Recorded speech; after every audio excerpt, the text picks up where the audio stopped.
Welcome back. You're watching Beyond World is One with me, Priyanka Sharma. Let's go straight to the Indian Finance Minister, Nirmala Sitharaman, who is currently delivering a speech on the economic package. For want of time, I don't want to spend more time on it.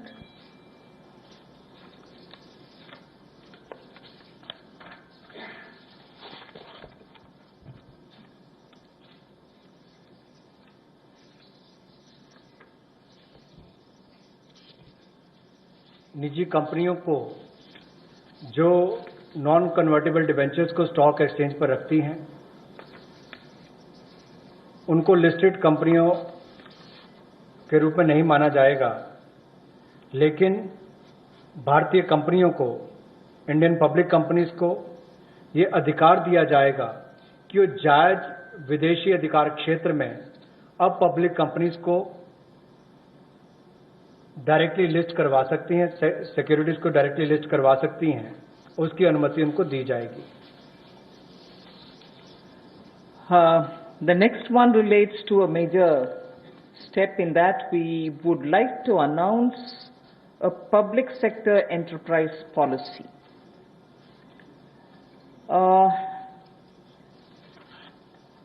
An Atmanirbhar Bharat needs a coherent policy. All sectors will be open to private sectors also. Public sector enterprises will continue to play an important role in defined areas.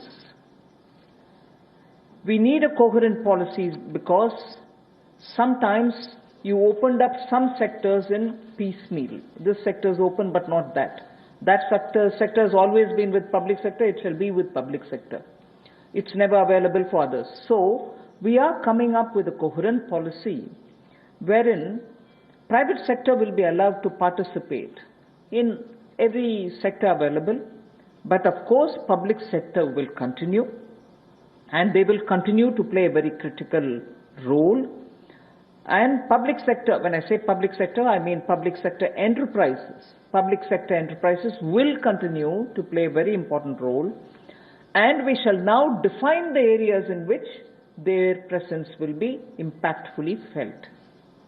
So the Government of India will announce a new policy which will broadly categorize strategic sectors and the others. And the strategic sectors in which the PSE, public sector enterprises, will be present will be notified. In those notified sectors where PSV, public sector enterprises will be present,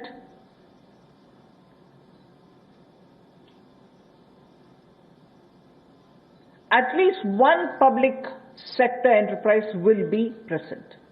In those sectors which get notified as where you'll find the public sector enterprises, at least one public sector enterprise will be present,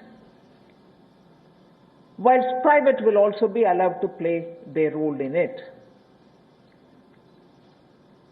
However, in those sectors which get notified as strategic sectors in which public sector enterprises will be present,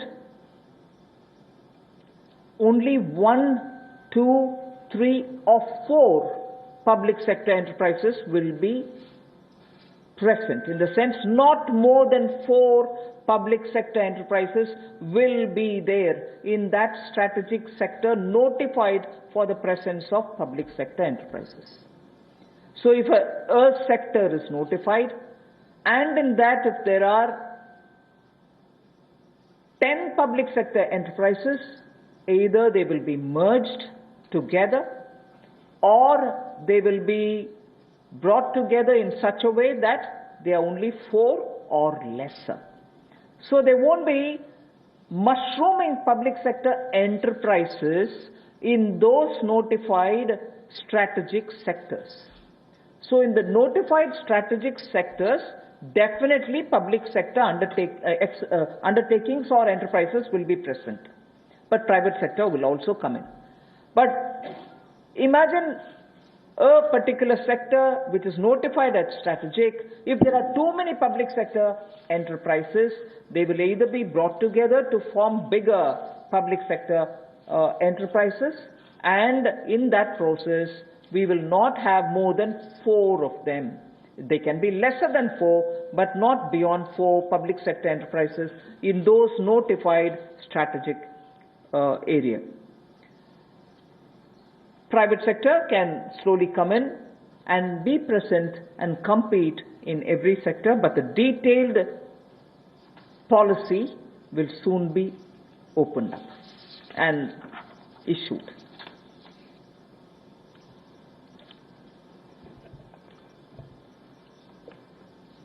Bharat और दुनिया में पिछले कुछ दशकों में बड़े बदलाव आए हैं, इसलिए पब्लिक सेक्टर एंटरप्राइजेस को लेकर भी एक नई नीति की आवश्यकता है, जिससे हम ये तय कर पाएं कि एक लिस्ट हो जहां पर स्ट्रैटेजिक सेक्टर्स हमारे जो हैं उनको तय किया जाए, ताकि जो हमारे सरकारी उपक्रम हैं उनके बारे में क्या क्या निर्णय किए जा सकते हैं। ये जो लिस्ट स्ट्रैटेजिक सेक्टर्स की बनेगी, इसको पब्लिक इंटरेस्ट को यानी कि जनहित को, राष्ट्रहित को और राष्ट्रीय सुरक्षा को ध्यान में रखते हुए बनाया जाएगा, और इससे बाहर जो कंपनियां रह जाएंगी उनको प्राइवेटाइज करने के अवसर दिए जाएंगे, जहां पर प्राइवेट प्लेयर्स आकर आ सकते हैं। चाहे इनके मर्जर्स की बात हो, विलयीकरण की बात हो, वो भी किया जा सकता है, इनकी कैपेसिटी बिल्डिंग के लिए भी। और पीएससीज को प्राइवेटाइज करने के लिए समय पर, जब उचित समय होगा, बाजार को देखकर कि कब इसका निजीकरण करना चाहिए, मार्केट के हालात और प्रशासनिक साध्यता को देखकर जनहित में वो भी लिया जाएगा। और ये जो लिस्ट है पीएससीज की, इसको तैयार किया जाएगा, लेकिन स्ट्रैटेजिक सेक्टर्स में कम से कम एक ये पब्लिक सेक्टर एंटरप्राइज सार्वजनिक उपक्रम बना रहे, इसके लिए हम लगातार नीति में रहेगा, और बाकी प्राइवेट सेक्टर भी उसमें आकर काम कर सकते हैं, इसकी अनुमति उनको होगी। तो कुल मिलाकर जब विलय कर, जैसे हमने बैंकों को 4 को 1 कर दिया, तो उनका जो वेस्टफुल एक्सपेंडिचर है वो भी कम होता है। 4 दफ्तरों की बजाय 1 दफ्तर में चलेंगे, 4 सीईओज की बजाय 1 चाहिए होगा। उसी तरह से उनके खर्चे कम करके उनको मुनाफा भी आता है और लोगों को भी सुविधाएं ज्यादा मिलती हैं। तो इनको चाहे प्राइवेटाइज करने की बात हो, मर्जर करने की बात हो, या किसी होल्डिंग कंपनी के अंतर्गत लाने की बात हो, ये सारी रिफॉर्म्स उस दिशा में की जाएंगी, ताकि हमारे सार्वजनिक उपक्रम अच्छा कर सकें। स्ट्रेटेजिक सेक्टर में कम से कम एक सार्वजनिक उपक्रम रहेगा, प्राइवेट प्लेयर्स आ सकते हैं, लेकिन जो बाकी हैं उसके बाहर उनका निजीकरण करने की अनुमति होगी। I move to the last of the steps today before we go to talking about other matters. Supporting state governments. The support which is already extended to the state governments in the recent past in the context of the COVID lockdown. We completely recognize that, like the center, states are also facing a sharp decline in their revenues. Despite all this, we have consistently extended the support which is needed to be extended to the states, particularly because they are at the front end of fighting the COVID pandemic. Taxation devolution, if everything had been normal, as per the budget estimates, what had to be devolved to the states, we have devolved. 46,038 crores was devolved in April, which is based on the calculation provided in the budget, based on the BE, and that devolution happened as though everything is normal, as was presented in the budget. But of course, after budget, things did change because of the pandemic. But 46,038 crores has been devolved based on the budgetary estimates. Next, revenue deficit grants to the states, 12,390 crores, was given on time. We have not, because our revenues or, there are difficulties, we have not held back. And it's our duty. I'm not saying we have done a favor. It's our duty. We have given it. Revenue deficit grants to the states of 12,390 crores was given on time in April and May despite centers' stressed resources. What normally gets devolved over a couple of months, the SDRF, State Disaster Relief Fund, in advance was released, keeping in mind that there is a pandemic which the states are fighting, and this release happened even in the first week of April. First week of April, which is the beginning of the financial year, 11,092 crores was released, which is the SDRF fund, which normally would have got released as and when there is a situation. Health Ministry has separately from its side released 4,113 crores so that anti-COVID activities can be funded. So that's also happened.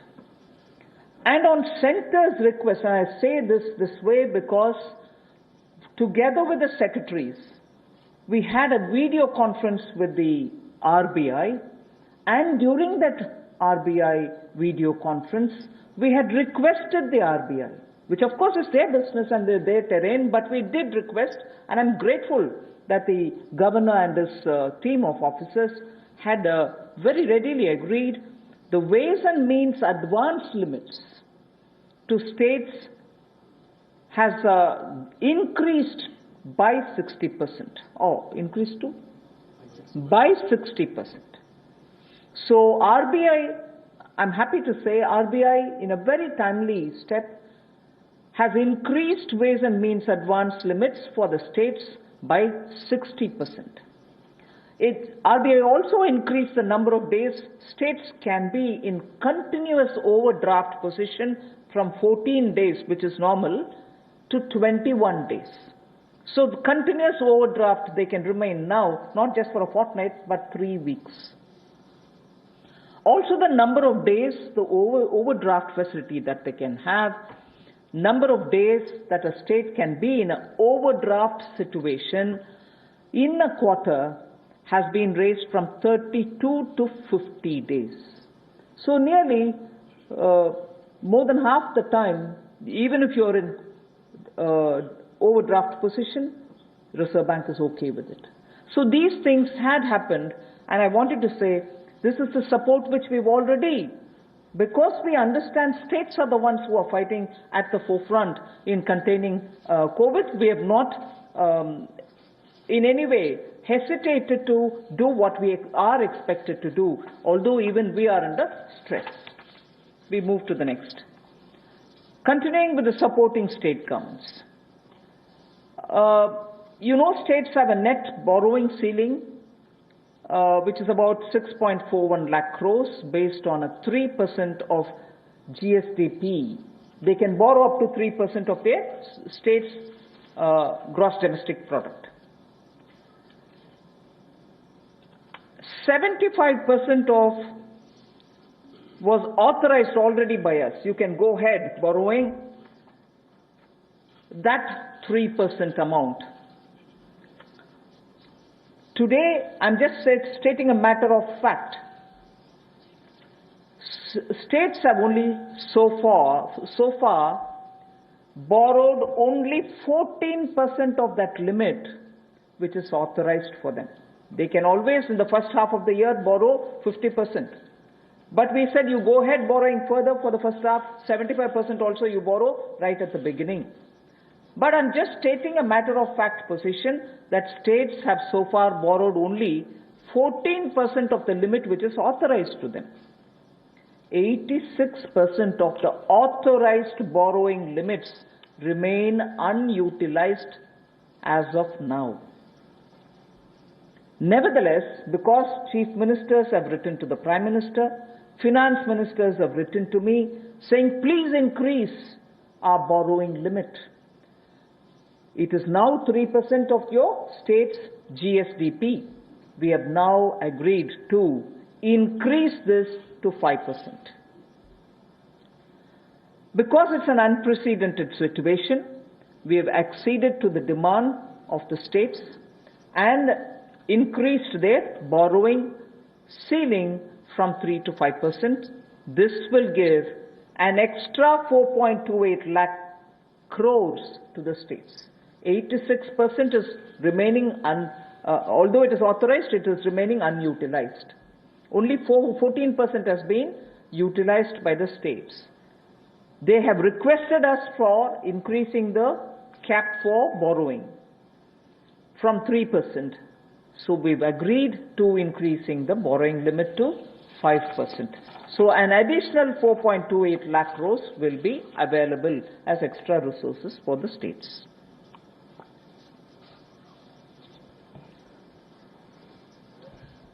हाल ही में राज्य और केंद्र की आय में भी भारी कमी आई है और जब इस महामारी के समय में दोनों को ही बहुत आवश्यकता है तो इस समय में केंद्र ने लगातार खुले दिल के साथ राज्यों की मदद करने का काम किया है, जो हमारी जिम्मेदारी है। और यही नहीं, जो डेवोल्यूशन ऑफ टैक्सेस है, अप्रैल के महीने में 46,038 करोड़ रुपया ये राज्यों को दिया गया और ये जैसा हमने बजट एस्टिमेट्स में पूरा प्रावधान किया था, लेकिन अभी किसी को पता नहीं अगले कुछ महीने कैसे जाएंगे।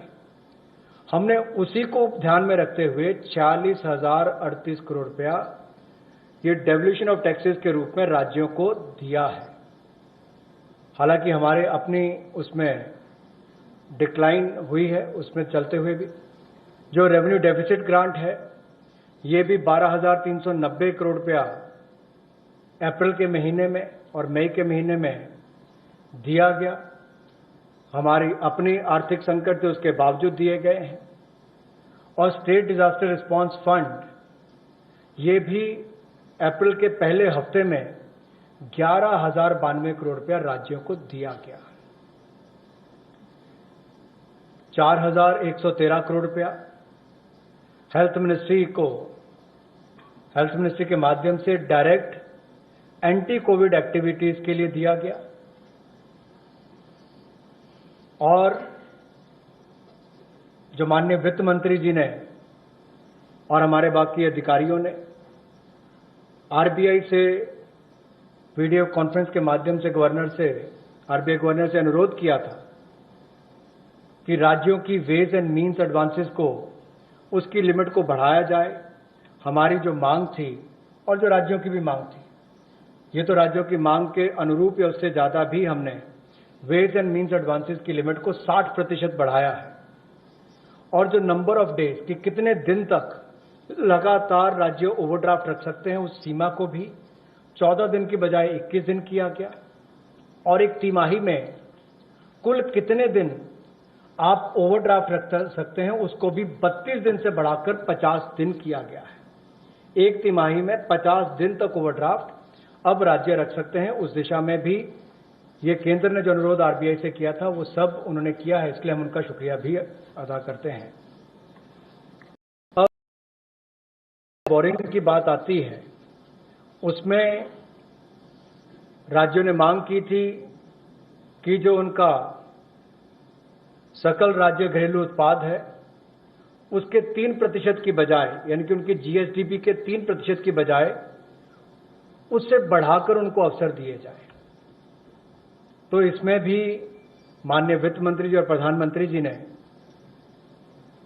जो राज्यों की बोरिंग की सीलिंग है उसको बढ़ाया है और इसको 3% से बढ़ाकर विशेष बढ़ोतरी की है। 3% से बढ़ाकर 5% किया है, जो लगभग 70% की वृद्धि है। लेकिन जो अभी भी हमने इससे पहले उनको अनुमति दी थी कि जो आपका 3% भी है आप उसका ज्यादा पैसा पहले रेज कर सकते हो, पहले तिमाही में, इन 2 महीनों में।